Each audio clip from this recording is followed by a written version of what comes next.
berharap kembali setelah tahun lalu dibatasi. Sekiranya boleh meminta, ingin rasanya berada di sana, di tempat sesungguhnya rumah, demi rasa aman.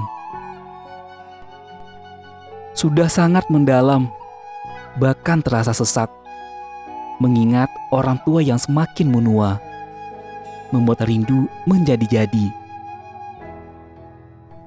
Tak pernah terfikir tahun ini akan sama dengan tahun kemarin yang masih tidak bisa menginjakan kaki di bumi kelahiran, yang masih akan menetap di tempat yang dinamakan rantau.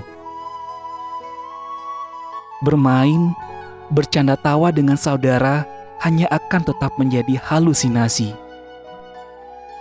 Mendekap orang tua juga akan tetap menjadi impian.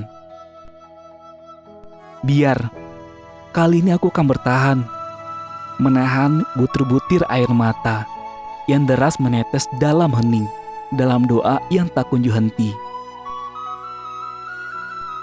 Ini cinta, mengikhlaskan jarak untuk sebuah cinta.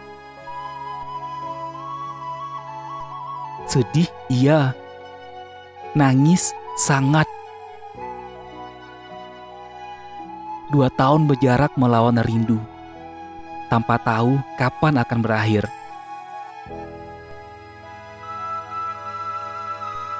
Pada akhirnya, pura-pura kuat menjadi senjata, menahan air mata demi terlihat bahagia. Teruntuk yang menunggu, kuatlah, bertahanlah. Ingat, rindu ini belum usai sampai waktunya tiba.